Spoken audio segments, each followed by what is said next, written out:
Assalamualaikum warahmatullahi wabarakatuh. Saya Yudi Pramuko, tukang donat dari Parung, YouTuber tertua di semesta. Alhamdulillah, wassalatu wassalamu ala rasulillah.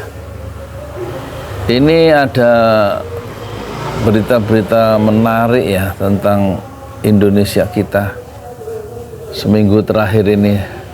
Hari ini hari Sabtu, saya sengaja nggak jualan bubur ayam ya, karena ingin melakukan refleksi seminggu ini, terutama pertama Gibran ya. Gibran waktu mengundurkan dari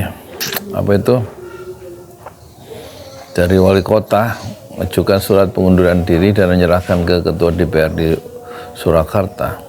Itu ada berita di kantornya, dia tuh rupanya senang main Lego, ada Tamiya, ada mainan anak-anak itu ya. Sebagai wali kota itu satu gejala psikologi yang mungkin menarik ya untuk diperhatikan, apalagi sekarang dia berancang-ancang mau jadi Gibran itu jadi wakil presiden ya. Apakah dia akan menjadi wakil presiden yang childish ya, memiliki sifat kekanak-kanakan? Kalau kita lihat waktu debat itu ya, dengan 0103, Gibran itu melakukan satu tindakan-tindakan yang kekanak-kanakan dan tidak pantas ya dalam satu forum debat yang begitu terhormat tentang capres dan cawapres, debat secara nasional itu ya. Dengan melakukan atraksi-atraksi yang ya ada yang mengatakan menjijikkan ya, yang begini-begini itu ya. Itu kita memang sayangkan ya.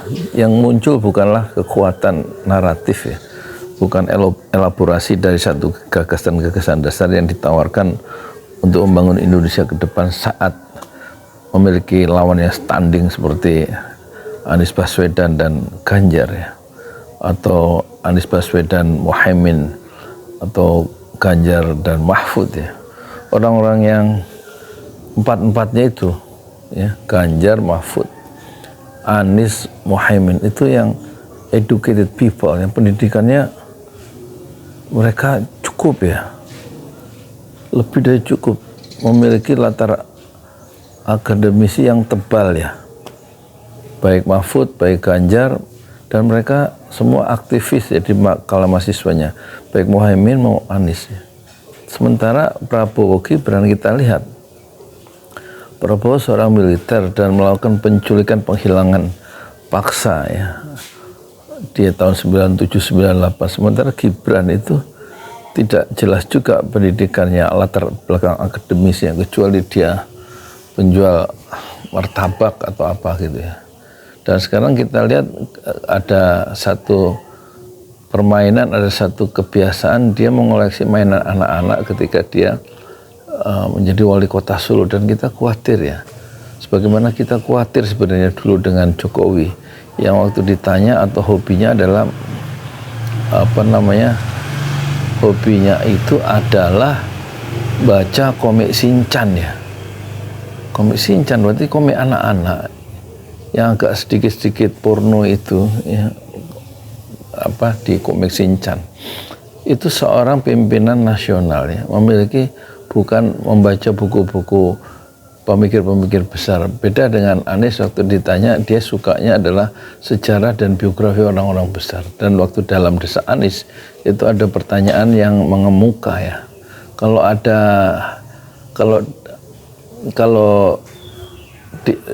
Anies diminta oleh penonton untuk berimajinasi, kalau dia ingin hari ini makan malam, dia ingin makan malam dengan siapa? Dia menyebutkan 3 tokoh yang mengejutkan saya. Pertama, dia akan makan malam ya dengan Nabi Muhammad SAW. Kedua, dia akan berbincang-bincang atau makan malam dengan Gandhi. Dan juga yang ketiga adalah Nelson Mandela. Itu 3 orang itu adalah pejuang-pejuang perubahan di dalam sejarah politik dunia. Sementara kita ingat ya, Bung Karno juga begitu ya, pemamah pikiran-pikiran besar dunia. Hatta juga begitu, Syahrir begitu ya. Dan kita langsung loncat ke Jokowi dan punya anak Gibran itu memiliki satu hobi yang jauh dari tradisi akademik ya, jauh dari dunia aktivis ya. Sepanjang mereka dikenali dalam media massa, mereka adalah orang-orang yang sebenarnya pedagang ya, jauh dari latar belakang akademis ya, yang cukup tebal, yang kaya dengan konsep-konsep. Mereka tidak akrab dengan konsep-konsep pemikiran orang-orang besar dunia ya. Dan ini kita khawatir ya soal Gibran itu.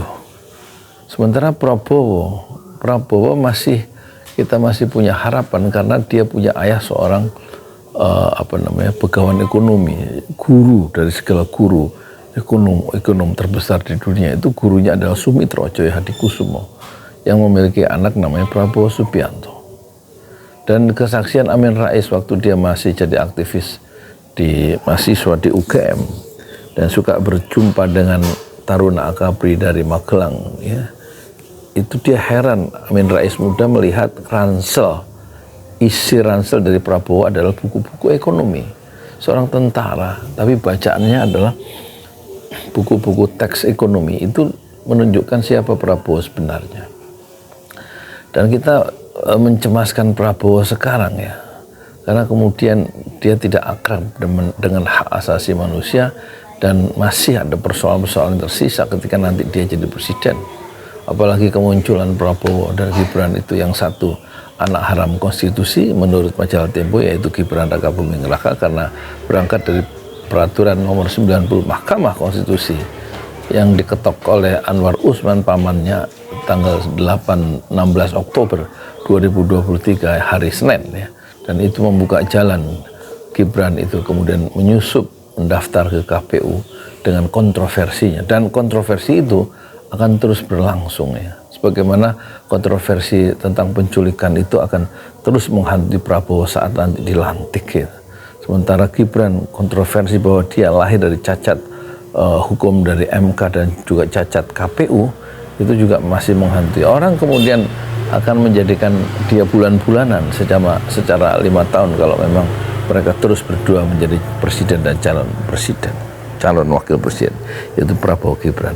Jadi kita sekarang harus menghadapi kenyataan bahwa Indonesia kita itu akan dipimpin oleh orang-orang yang bermasalah secara moral, bermasalah secara etika ketika mereka muncul ya, pada level orbit kepemimpinan nasional. Belum lagi bicara tentang proses-proses pemilu yang melahirkan mereka, sehingga dugaan-dugaan kuat adanya kecurangan yang terstruktur ya, sistematik dan massal itu begitu kuat ya, sampai guru-guru besar itu juga mempersoalkan soal etika. Guru-guru besar ya, ratusan guru besar dari perguruan tinggi itu menyuarakan semacam moral call ya, suara moral ya terhadap situasi negeri kita yang makin memburuk. Dalam situasi yang memburuk itulah lahir kepemimpinan baru yang juga proses-proses kelahirannya itu sangat mencemaskan kita semua. Dan itulah sedikit catatan ya dari saya yang hari ini tidak jualan bubur ayam, barangkali ada gunanya. Setidak-tidaknya saya mendokumentasikan pikiran-pikiran saya sendiri yang sangat sederhana. Udah gitu aja ya. Ini jadi khusus ngomongin soal Gibran ya. Gibran itu sebenarnya mau kemana dia? Sebaiknya dia mengundurkan diri dari calon wakil presiden. Bisa nggak begitu? Atau Prabowo juga mengundurkan diri sebagai presiden? Mungkin nggak itu? Digantikan dia nanti dipikirkan bareng-bareng supaya kepemimpinan itu yang lebih baik. Kalau ini kan 5 tahun ke depan itu menjadi bulan-bulanan para aktivis, para civil society soal kepemimpinan Prabowo dan Gibran yang lahir dari proses-proses yang sebenarnya tidak normal ya, tidak normal dalam tanda petik. Assalamualaikum warahmatullahi wabarakatuh. Di jalan Allah. Ini Masjid Enam Syuhada lagi dikunjungi sama Ketua Hilmi. Modal awalnya berapa Pak Yudi Pramuko? 750.000. 750.000 rupiah aja. Jadi ini 500 jutaan nih barang. Sekarang udah habis 310. Masya Allah, tuh udah pakai keramik, laponnya tinggal. Granit tuh kayak marmer. Tuh, Masya Allah nih, sampai juga kita ke sini.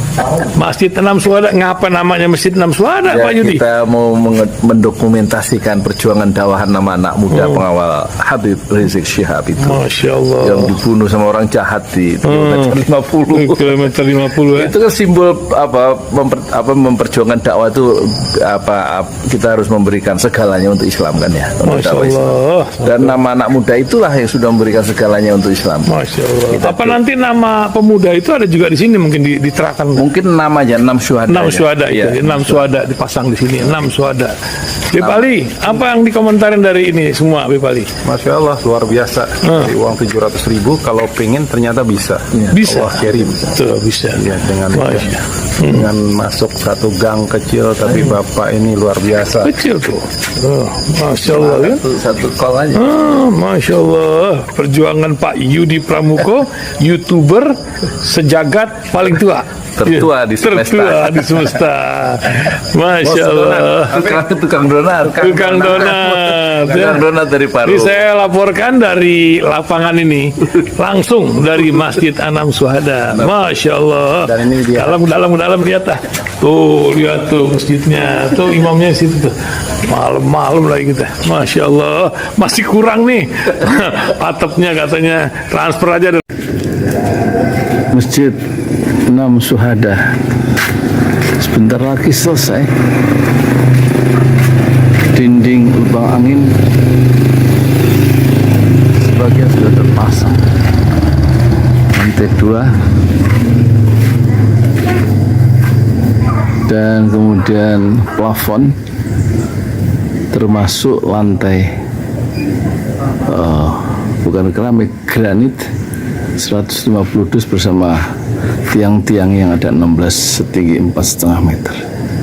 Kemudian finishing terakhir adalah tangga menjebol atap ya, lantai pertama untuk masuk ke lantai 2. Inilah Masjid Enam Syuhada. 2,5 tahun lalu dimulai pada 2 Agustus hari Senin 2021. Tinggal sedikit lagi insya Allah, dan lantainya dari keramik, bukan keramik, granit sudah diresmikan lantai pertama. Nanti lantai kedua lewat sini tangganya jebol untuk masuk ke lantai 2. Inilah Masjid Enam Syuhada yang sangat megah karena dari bahan-bahan pilihan, kualitas nomor 1.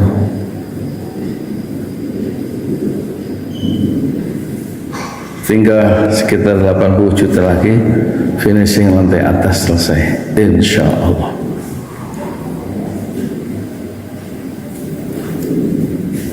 Ya, inilah Masjid Enam Syuhada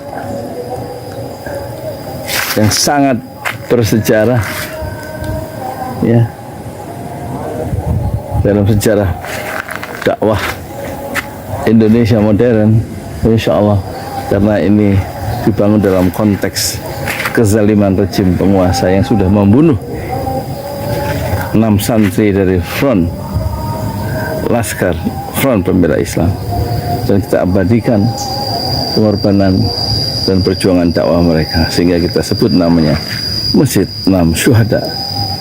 Mereka mengawal perjalanan dakwah gurunya Habib Rizik Syihab, dan mereka dicegat oleh orang-orang jahat di kilometer 50. Saya Yudi Pramuko, tukang donat dari Parung Super, tertua di semesta Fasbir Sabrun Jamila. Bersabarlah dengan kesabaran yang indah. Assalamualaikum warahmatullahi wabarakatuh.